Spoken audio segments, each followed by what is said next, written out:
Hello students, welcome to the lecture number 5th of BRM Business Research Methods. Today we have got a simple but very important topic regarding BRM. The topic is, when is business research needed, or we can say the determinants of the need for research. At the start, we said that in the organization, whenever we are making any type of decision, so we need to conduct proper research so that we can make our decision scientific. Making our decision scientific or logical or reasonable, we are conducting research in the organization. But sometimes we don't have much time to conduct the research, or we don't have proper amount of money or budget. So some other factors are there on the basis of which we are deciding whether to conduct a research or not. But before going to those determinants or factors, I will tell you that in organization, most oftenly we are making two types of decisions: short-term decisions, which we are calling it plans, and long-term decisions focusing on the future, called strategies. Except these factors, I am telling you that for whenever we are making our strategic plan or strategies, we must conduct research regardless of these factors. Like most of the organizations, they are making strategic plan. In strategic plan, they are making the overall strategy for the organization. In smaller organization, the strategic plan covers 3 years. In larger organization, the strategic plan is for 5 years. In which they are, now what is strategic plan? It is also very important for you people, you are research students, to know it. Strategic plan, how they are making it? It's very much simple. In strategic plan, they are setting different goals of different different departments, like marketing goal, financial goal, HR goals, some other strategic goals, some goals related to the growth of the organization, extension of the organization, or certain times they think about the launching of new products, etc. So they are setting different goals over there. With these goals, they are specifying duration to each and every goal. Like when this goal number 1 will be completed in 2 years or 3 years or 4 years or 5 years. 5 years is the ultimate time, maximum time they have for this strategic plan. Then they are taking goal number 2nd, goal number 3rd, goal number 5.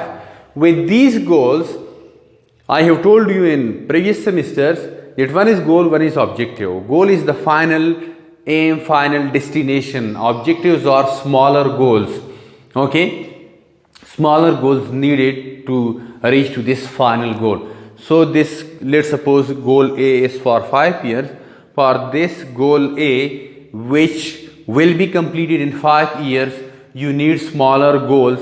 Let's suppose one goal will be completed in 1 year, second goal will be completed in 2 years, third goal will be completed in 1.5 years. So all these goals you are mentioning over there with specific time, with explanation, each and everything is mentioned over there.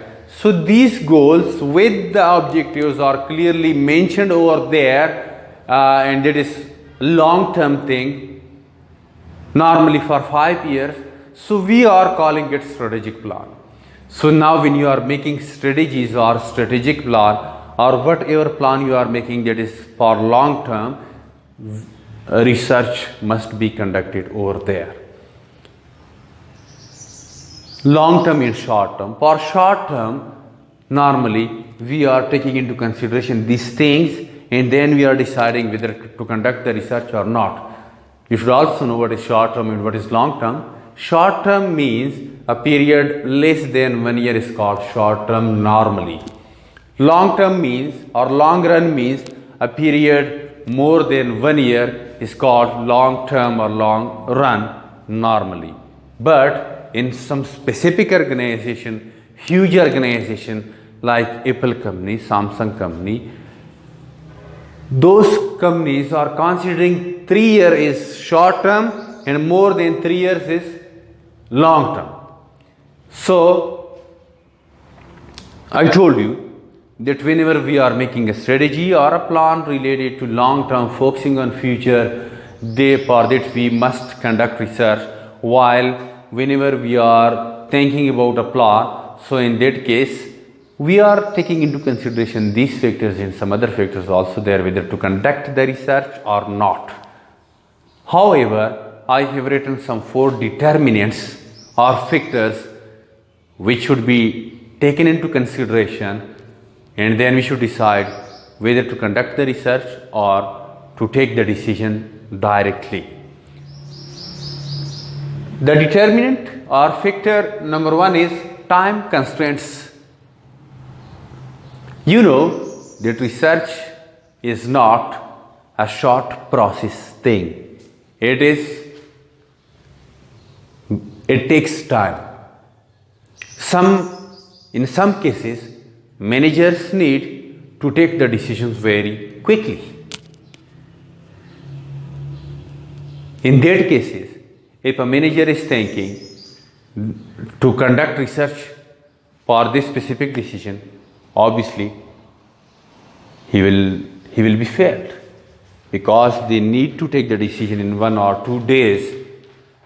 So then in that cases research is not possible. Or certain time some researchers or managers are making a mistake, and that mistake is that they say that we will conduct the research very quickly, or certain time they are eliminating or removing 1 or 2 steps of research. Then what problem is arising there? The problem which arises over there when they are shortening the period of the research is that they cannot implement or follow scientific method. When they are not properly implementing the scientific method, so obviously the result will be totally wrong. It will be better not to conduct that type of research in which the result is wrong. You should take the decision directly. Scientific method is very much important for the research. If you cannot go properly according to the scientific method, never ever do the research for your any type of decision in the organization. In the first class, we have talked about scientific method.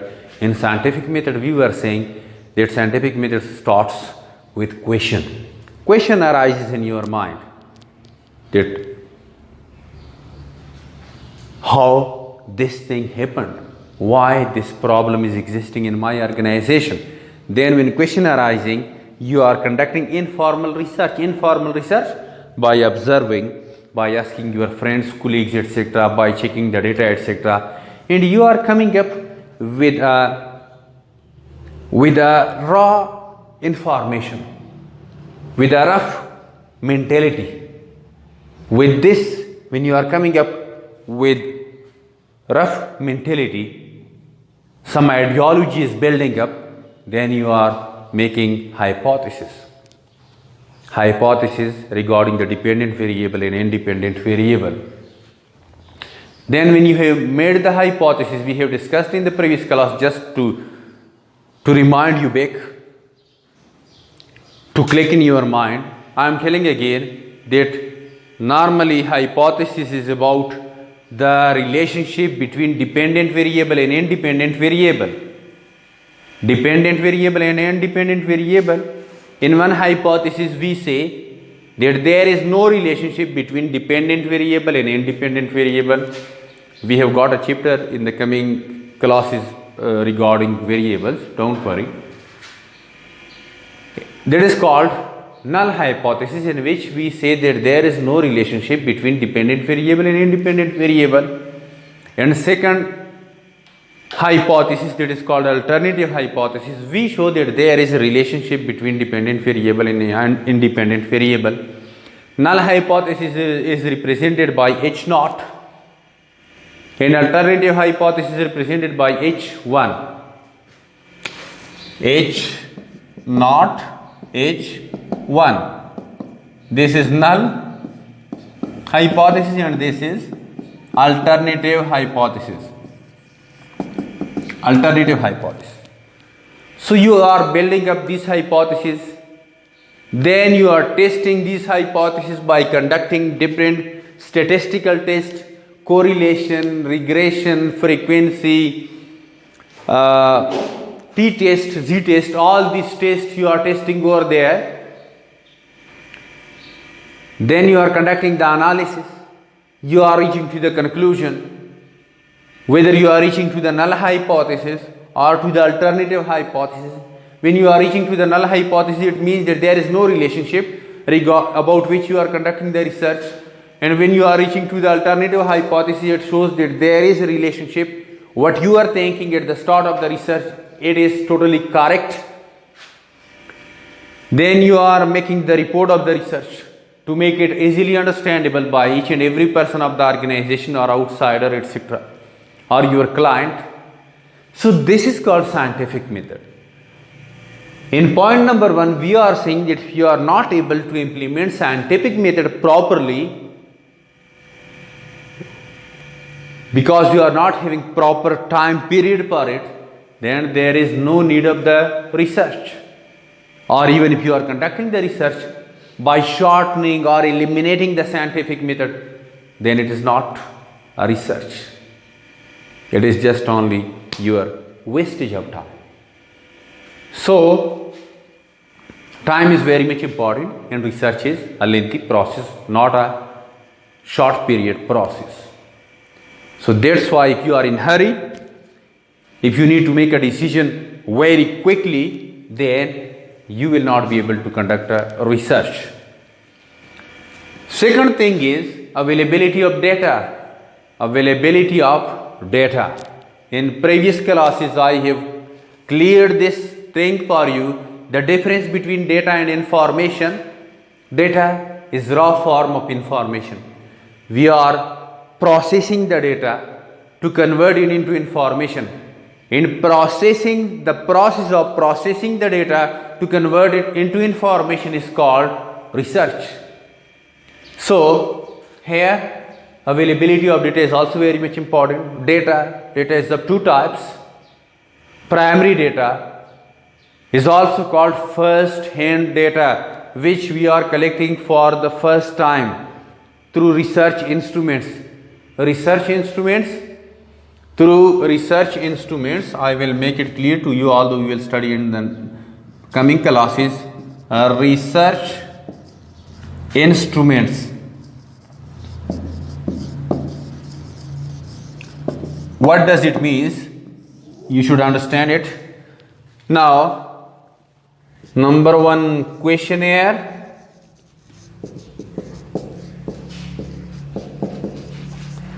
Number 2, observation.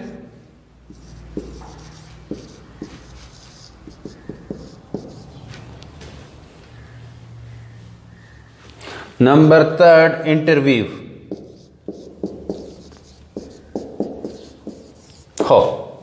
So, research instruments.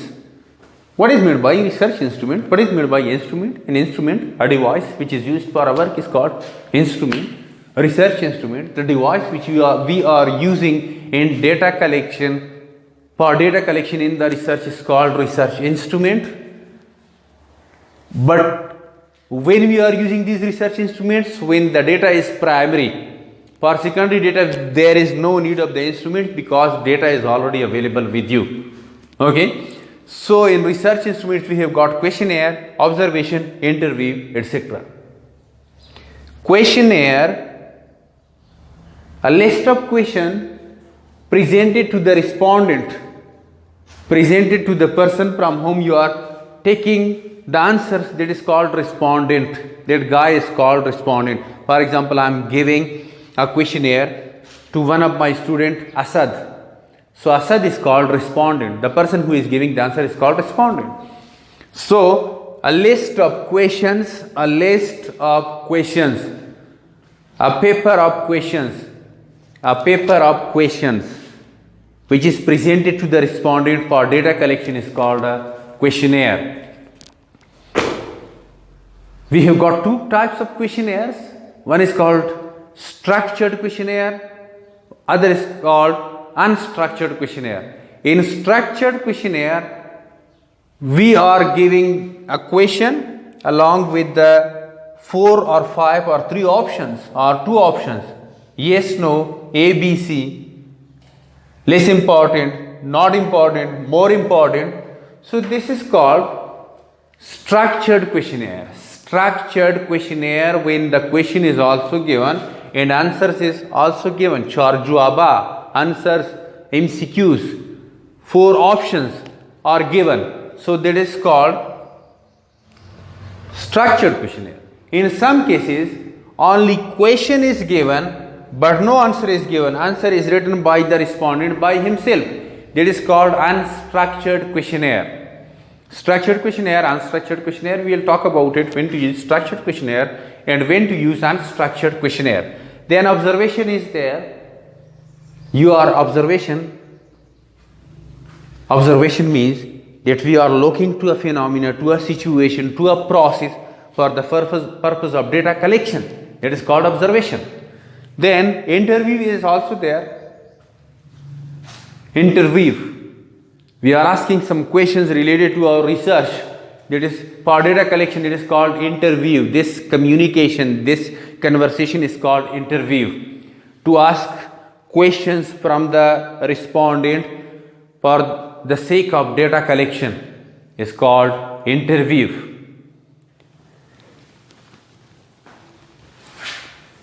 However, we are using these 3 research instruments for the purpose of primary data collection. We have also got secondary data.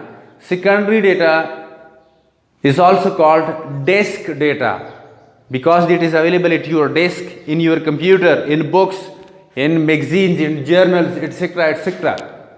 So, secondary data is also called desk data, the data that is already available. Somebody has worked on it, somebody has collected it, that is called secondary data. Whether the data is primary or the data is secondary, but you should make sure that whether it is possible for me to collect the data or not.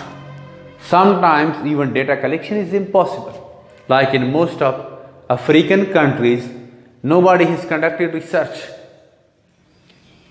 Nobody knows about their exact population because nobody has conducted the survey of population census. So in that case, when the data collection is impossible or there is no availability of the data, research is impossible. We should not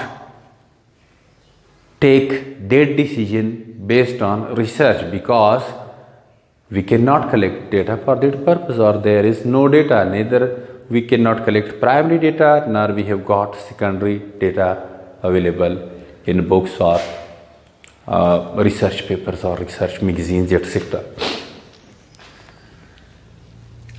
So research, whether to conduct a research or not, this decision is also based on the availability of the data. Next is nature of decision.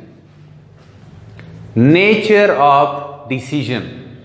Which type of decision you are making? At the start I made this thing very clear to you that whether this decision is related to the strategy or it is related to the plan. Short-term decisions. For short-term decisions, we don't need any type of research. Like, one example is written in your book. I will also give you the notes of this topic, that computer company is bringing a little bit modification in its computer. So with the computers there remains a manual book how to use a computer. So now whether they should conduct the research that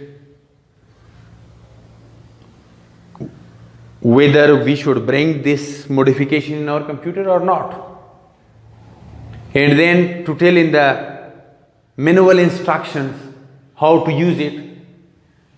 So now probably it is not that kind of large decision to conduct research for months and invest millions of dollars on it, and then you are bringing a little bit changes in your computer and you are writing it in the manual. Already you should write in manual that this thing, this modification is because of this factor and you should use it like this. So certain time the decisions are very short. It is not a strategic decisions. We are conducting research only when the decision is strategic or of strategic importance. Not for every decision we should conduct the research. The research word seems to be very small, but it is a very huge and expensive thing and process. Then benefits versus costs. Benefits versus cost. Obviously on research we need large amount of money. I will give you one example that most of the multinational organizations they are spending their annual income, 2% of their annual incomes only on research. Their 2% of annual income also remains in millions and billions. So they are spending this amount of huge money. So now when you are taking the decision whether to conduct the research or not to conduct the research, you should consider that what will be the return, what will be the ROI of this research. ROI, a return on investment. Obviously research is investment. What will be its return on this investment? Whether the return will be higher than this investment or lesser than this investment.